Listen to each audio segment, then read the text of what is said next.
আহলে সুন্নাত ওয়াল জামাতের আকীদার জায়গা থেকে শিয়ারা মুসলমান না। এখন তারা যদি মুসলমান না হয় তাহলে তারা কাফের। তারা কি? কাফের। এখন ইরানও কাফের, ইসরায়েলও কাফের, আমেরিকাও কাফের। এখন কাফেরের সাথে কাফের যুদ্ধ করলে মুসলমানের করণীয় কি? এখানে মুসলমানের করণীয় হচ্ছে আল্লাহ রাব্বুল আলামিন সূরাতুল হুদের 113 নম্বর আয়াতে এই ব্যাপারে আলোচনা করেছে এবং নবীজি সাল্লাল্লাহু আলাইহি ওয়াসাল্লামের সংখ্য হাদিসের মধ্যে এই ব্যাপারে স্পষ্ট ধারণা আছে। আল্লাহ রাব্বুল আলামিন কোরআনুল কারীমের মধ্যে বলেন, যারা কোনো মানুষের উপরে জুলুম করে অথবা কোনো প্রাণীর উপরেও জুলুম করে, এক কথায় যারা জালেম, যারা কি? জালেম। আল্লাহ এখানে মুসলমান অমুসলমান এই বিষয়টা উল্লেখ করেন নাই। আল্লাহ বলেছেন যারা জালেম তোমরা তাদের পক্ষপাতিত্ব করো না, তোমরা তাদের পক্ষ অবলম্বন করো না। এটা আল্লাহ রাব্বুল আলামিনের সরাসরি নির্দেশ। মুসলমানদের জায়গা থেকে করণীয় মাজলুমের পক্ষ নেওয়া, জালেমের বিপক্ষে অবস্থান করা, এটা মুসলমানের ইমানের দাবি। আল্লাহ রাব্বুল আলামিন সূরাতুল হুদে এই ব্যাপারেই আলোচনা করেছেন। এই ব্যাপারে নবীজি সাল্লাল্লাহু আলাইহি ওয়াসাল্লাম আরো স্পষ্ট করেছেন, কোনো মুসলমান যদি কোনো মুসলমানের উপর জুলুম করে তাহলে যে ব্যক্তি জুলুমের শিকার মাজলুম মুসলমান তার পক্ষ নেবে। কোনো অমুসলমান যদি মুসলমানের উপর জুলুম করে তাহলে যে মুসলিম মাজলুম মুসলমান তার পক্ষ নেবে। এটা আল্লাহর নির্দেশ। এবং কোনো কাফের যদি, কোনো অমুসলিম যদি, কোনো মুশরিক যদি, কোনো বেঈমান যদি আঘাতপ্রাপ্ত হয় এবং সেই আঘাত মুসলমান করে, অর্থাৎ এখানে মুসলমান জালিম হয় আর কাফের ব্যক্তি মাজলুম হয়, তারপরেও আল্লাহ রাব্বুল আলামিনের নির্দেশ মুসলমান ইমানের জায়গা থেকে অমুসলমানের পক্ষ নেবে। বলেন না সুবহানাল্লাহ। এখানে আল্লাহ রাব্বুল আলামিন মুসলমান বিধায় কাফেরের হামলার শিকার হওয়ার কারণে মুসলমানের পক্ষ নেওয়ার জন্য আল্লাহ নির্দেশ দেন নাই। এক কথায় যদি কোনো কাফের ব্যক্তিও মাজলুম হয়, কোনো কাফের ব্যক্তিকেও মুসলমান শরঈ খিলাফে আক্রমণ করে, জুলুম করে, তাহলে মুসলমান কাফেরের পক্ষ নেবে, অমুসলমানের পক্ষ নেবে।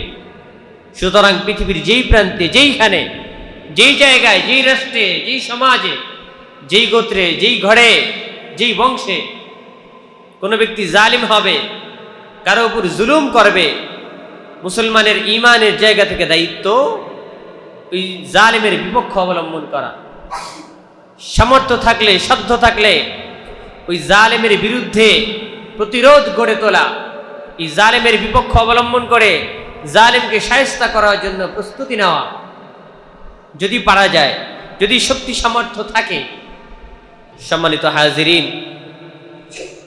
জালেমের একটা বাহ্যিক রূপ হলো আল্লাহ রাব্বুল আলামিন পরজগতে তো আছেই, কাল কিয়ামতের ময়দানে তো আছেই, কবর জগতে তো আছেই। আল্লাহ রাব্বুল আলামিন জালেমকে পৃথিবীতেই শাস্তি ভোগ করান। বলেন নাউজুবিল্লাহ। মহান আল্লাহ রাব্বুল আলামিন জালেমের জন্য পৃথিবীতে সবচেয়ে নিকৃষ্টতম অপমান আর লাঞ্ছনা রেখে দেয়।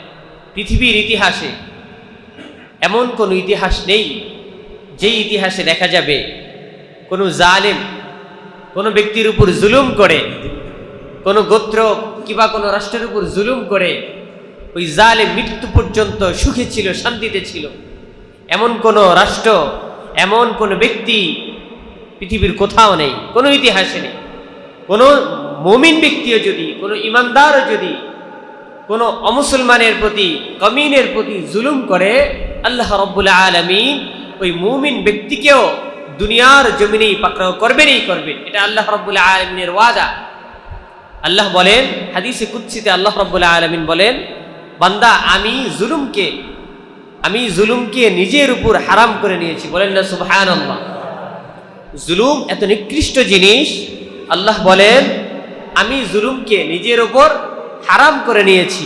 অর্থাৎ আল্লাহ রাব্বুল আলামিন কোনো বান্দাবান্দির প্রতি পৃথিবীর কোথাও কোনো বান্দাবান্দির উপর কোনোদিন কোনো মুহূর্তে কোনো সময় কখনোই জুলুম করেন না। আল্লাহ কারো উপর কখনো জুলুম করেন না। বুঝতে হবে এই জুলুম অতি নিকৃষ্ট কাজ। আজকে আমাদের সমাজে, আমাদের এলাকায়, আমাদের পরিবারে যারা কর্তৃত্ব খাটানোর জন্য, অন্যকে দমানোর জন্য জুলুম করে যাচ্ছে, এই দেশে, এই সমাজে, এই রাষ্ট্রে স্বর্ণাক্ষরে লেখা যায়, রক্ত দিয়ে লেখা যায়, মরণের আগে যারা জুলুম দেখতেছে, জালেমদের পরিণতি তারা মরার আগে দেখবে ইনশাআল্লাহ। এজন্য যারা যেখানে আছেন, সমাজের কর্তৃত্বের জায়গায় আছেন, সমাজপতি আছেন, রাষ্ট্রের কর্তৃত্বের জায়গায় আছেন, রাষ্ট্রপতি আছেন, রাষ্ট্রের দায়িত্বশীল যারা আছেন, সব জায়গায় একই কথা, একই বার্তা। আপনি পরিবারের কর্তা, আপনার জন্য একই বার্তা, একই কথা। কারো উপর জুলুম করতে পারবেন না। আর জুলুম যদি করেন তো মৃত্যুর আগে আল্লাহ রাব্বুল আলামিন ওই জুলুমের প্রতিশোধ, মাজলুমের পক্ষ হয়ে আল্লাহ রাব্বুল আলামিন নিজে আপনার উপর জুলুমের প্রতিশোধ নেবেন। এজন্য কারো উপর জুলুম করা যাবে, কারো উপর জুলুম করা যাবে না। নিজের পরিবারে, নিজের সমাজে, নিজের রাষ্ট্রে, নিজের সন্তানের সাথে, নিজের স্ত্রীর সাথে, মা বাবার সাথে কারোর সাথে জুলুম করার সুযোগ নেই। আল্লাহ রাব্বুল আলামিন মাজলুমের পক্ষে থাকেন। আল্লাহ কেমন মাজলুমের পক্ষে থাকেন? কোনো মুসলমান যদি কাফেরের প্রতি জুলুম করে, আর ওই কাফের যদি আল্লাহ রাব্বুল আলামিনের কাছে ওই জালেম মুসলিমের জন্য দোয়া করে, আল্লাহ রাব্বুল আলামিন সাথে সাথে, আল্লাহ সাথে সাথে ওই কাফের মাজলুমের দোয়া সাথে সাথে আল্লাহ কবুল করেন। বলেন সুবহানাল্লাহ। মাজলুম ব্যক্তি আল্লাহ রাব্বুল আলামিনের কাছে এত দামি, এবং মাজলুম ব্যক্তি আল্লাহ রাব্বুল আলামিনের এত কাছের হয়। সে যদি কাফের হয়, মাজলুম যদি কাফের হয়, আল্লাহ তার দোয়া তৎক্ষণাৎ কবুল করবে। এজন্য কারো উপর যদি জুলুম করে থাকেন, আজ থেকেই ফিরে আসতে হবে। জুলুম করার কোনো সুযোগ নেই। বিশেষ করে বড় বড় দায়িত্বে যারা থাকেন, সমাজের দায়িত্বে, রাষ্ট্রের দায়িত্বে, তাদের প্রতি ইনসাফের এই বার্তা, জুলুম করার কোনো সুযোগ নেই। বাংলাদেশ, আমাদের এই ছোট্ট সোনার বাংলাদেশ, যে দেশটা জুলুমের আখড়া, জুলুমের কারখানা, আমাদের জন্ম থেকে আজ অবধি পর্যন্ত দেখতেছি বাংলাদেশের সর্বত্রই জুলুম আর জুলুম। মাজলুম কখনো বিচার পায় না। জুলুমকারী যে ব্যক্তি, জালেম, সে সব সময় রাষ্ট্রীয় কোষাগার থেকে ভাতা পায়। এমন দেশ আমাদের দেশ। আল্লাহ আমাদেরকে, আমাদের এই দেশে নতুন সরকার রাষ্ট্রীয় ক্ষমতায় দিয়েছেন, রাষ্ট্রের দায়িত্বভার গ্রহণ করেছেন নতুন সরকার। আমরা এই সরকারের প্রতি উদাত্ত আহ্বান থাকবে সর্বত্র ইনসাফ কায়েম করার জন্য।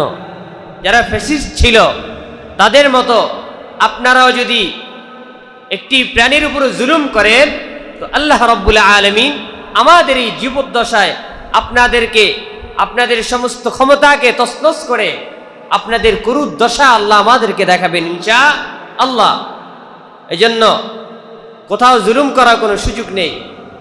সম্মানিত মুসল্লিয়ানে কেরাম, রমাদানের এই শেষ জুমায় আমাদের এই সাধারণ মুসলমানদের পক্ষ থেকে সারা দেশবাসীর প্রতি আমাদের এই ইনসাফের বার্তা থাকলো।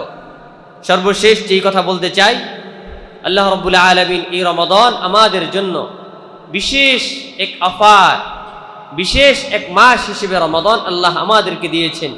যে রমাদানের ব্যাপারে রাসূলের অসংখ্য অগণিত হাদিস আছে। এক কথায় যদি বলি, নবীজি সাল্লাল্লাহু আলাইহি ওয়াসাল্লাম এই রমাদানের ব্যাপারে বলেছেন আসসিয়ামু জুন্নাহ। বারবার বলেছি আসসিয়ামু জুন্নাহ। নবীজি সাল্লাল্লাহু আলাইহি ওয়াসাল্লাম বলেছেন রমাদান মুমিনের জন্য ঢাল স্বরূপ। সমস্ত গুনাহ থেকে মুমিন এই রমাদান ফিরে আসবে, সমস্ত গুনাহ থেকে মুমিন এই রমাদানে নিজেকে বাঁচাবে।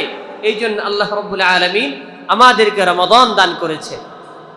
সম্মানিত মুসল্লিয়ানে কেরাম, নিজের নফসের প্রতি, নিজের প্রতি প্রশ্ন রাখি। রমাদানের এই শেষ দশকে এসে রমাদান তৃতীয় ভাগের 3 ভাগের 1 ভাগ আছে, 1/3 ভাগ আমাদের কাছে আছে। এই সময়টুকুতে নিজেকে প্রশ্ন করি, এই রমাদানে কতটুকু গুনাহ থেকে নিজেকে সরায় আনতে পেরেছি, কতটুকু গুনাহ থেকে বাঁচতে পেরেছি, নিজেকে প্রশ্ন করি।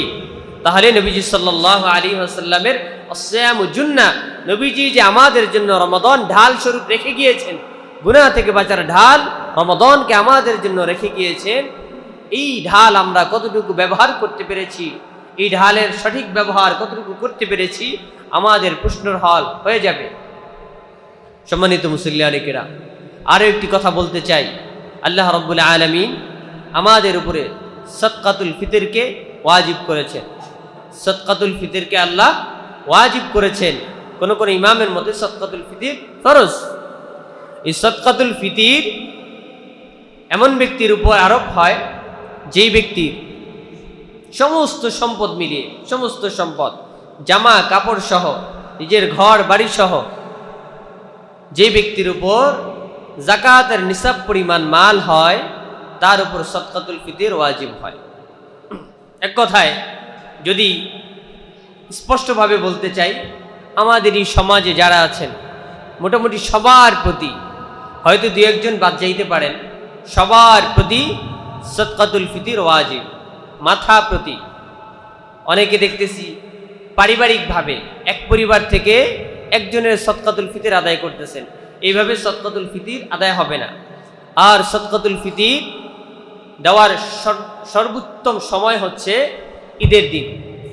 সদকাতুল ফিতর দেওয়ার সর্বোত্তম সময় কোন দিন? ঈদের দিন, ঈদের নামাজের আগে, ঈদের নামাজের আগে। এটা এই জন্য যে ঈদের দিন যদি কোনো নবজাতক জন্ম নেয়, ঈদের দিন যদি সকালবেলাও কারো সন্তান জন্ম নেয়, তাহলে ওই সন্তানের পক্ষ থেকে মা বাবা সদকাতুল ফিতর আদায় করা ওয়াজিব। মাসালা ক্লিয়ার? ঈদের দিনে যদি কোনো সন্তান জন্ম নেয়, ছেলে হোক বা মেয়ে, তার পক্ষ থেকে, ওই ছোট্ট সন্তানের পক্ষ থেকে সদকাতুল ফিতর আদায় করা পরিবারের প্রতি ওয়াজিব হয়ে যায়। এজন্য ঈদের দিন, ঈদুল ফিতরের দিন সকালবেলা ঈদের নামাজ আদায়ের আগে সদকাতুল ফিতর আদায় করা সর্বোত্তম ইবাদত এবং ওয়াজিব। কেউ যদি ঈদের নামাজ পর্যন্ত সদকাতুল ফিতর আদায় করতে না পারে, ঈদের নামাজের পরে সদকাতুল ফিতর আদায় করে, তার সদকাতুল ফিতর আদায় হবে না, কিন্তু সওয়াব পাবে, সাধারণ দানের সওয়াব সে পেয়ে যাবে। মুহতারাম হাজিরিন, নবীজি সাল্লাল্লাহু আলাইহি ওয়াসাল্লামের দেওয়া এই রমাদানে বাকি যেই কয়দিন আছে, মাত্র সপ্তাহখানেক সময় আছে, এই 6-7 দিন সময়কে আমরা গত প্রথম রমাদান থেকে আজকের দিন পর্যন্ত যেইভাবে হেলায় খেলায় কাটিয়েছি, বাকি এই সপ্তাহখানেক সময় আমরা এইভাবে আর না কাটাই। অনেকেই আমরা তারাবির সালাতে ঘুমিয়ে যাই, 20 রাকাত নামাজ পড়তে পড়তে অনেকে ঘুমিয়ে যায়, ঘুমের মধ্যে অনেকে পড়ে যায়। এটা ইবাদতের প্রতি সম্মান প্রদর্শন নয়। আল্লাহ রাব্বুল আলামিনের দেওয়া নামাজের প্রতি, সালাতের প্রতি এটা আন্তরিকতা নয়। সালাতে তারাবি রাতে আদায় করার জন্য দিনে কিছু সময় ঘুমিয়ে নেওয়া, দিনে কিছু সময় রেস্ট নিয়ে নেওয়া, এটা উত্তম, এটা কর্তব্য মুমিনের জন্য। ঘুমিয়ে ঘুমিয়ে কোরআনুল কারীমের খতম আদায় হবে না। এজন্য মুহতারাম হাজিরিন, বাকি যে 1 সপ্তাহ সময় আছে, আমরা এই 1 সপ্তাহের সময়কে, রমাদানের এই শেষ সময়টুকুকে আমরা রুটিন করে নেই। যে সময়টা ইবাদতের, সেটা ইবাদতে কাটাবো। যেই সময়টা কর্মের সময়, কাজের সময়, সেটা আমরা কাজ করে কাটাবো। যেই সময়টা ঘুমের সময়, রেস্ট নেওয়ার সময়, ওই সময়টা আমরা রেস্টে যাব, ঘুম থাকবো। তাহলে আমাদের ইবাদতের সময়গুলো, কাজের সময়গুলো পরিপূর্ণভাবে কাজে লাগানো সম্ভব হবে। আল্লাহ আমাদেরকে তৌফিক দান করেন, সবাই বলেন আমিন। আর একটা বিষয়, যাকাতের বিষয়টা অতীতে আলোচনা হয়েছে। যাকাত হিসেব করে অনেকেই যাকাত দেন। আমার 10 লাখ টাকা আছে, আমার যাকাত আসে এই 10-20 হাজার টাকা, আমি একটু বাড়ায় 5 হাজার দিয়ে দিলাম, হিসেব করা দরকার নাই। এইভাবে যদি কেউ যাকাত আদায় করে থাকেন বা করেন, তাহলে তার যাকাত আদায় হবে না, বিলকুল হবে না। আবার নতুন করে যাকাত দেওয়া তার জন্য আবশ্যক। এই জন্য যাকাতের হিসাব, আপনার ঠিক যাকাতের নিসাব কতটুকু আছে, ওটার পরিপূর্ণ হিসাব করে মুফতি সাহেবদের কাছ থেকে মাসআলা জেনে, সম্পদের পাই টু পাই হিসাব করে এর যাকাত আদায় করতে হবে। সম্পদের আপনি বেশি দেন, যাকাতের চেয়ে বেশি আপনি দান হিসেবে দিতে পারেন, কিন্তু যাকাতের পরিপূর্ণ হিসাব আগে আপনাকে করতে হবে। যাকাতের পরিপূর্ণ হিসাব করে এরপরে আপনি চাইলে বেশি দিতে পারেন। কিন্তু যাকাতের হিসাব না করে ঢালাও ভাবে আপনি জানেন অনেক বেশি হবে আপনার দান, যাকাতের চেয়ে অনেক বেশি আপনার দেয়া হবে, কিন্তু আপনি হিসাব সঠিকভাবে করার না কারণে আল্লাহ রাব্বুল আলামিন আপনার যাকাতকে গ্রহণ করবেন না। কারণ আল্লাহ কোরআনে বলেন, যাকাতের গণনা করো, তোমার মালের সম্পদের গণনা করে এরপরে সেটা থেকে যা যাকাত আসে ওই পরিমাণ যাকাত আদায় করো। আল্লাহ আমাদেরকে কথাগুলোর উপর পরিপূর্ণ আমল করা তৌফিক দান করেন। সবাই বলে আমিন।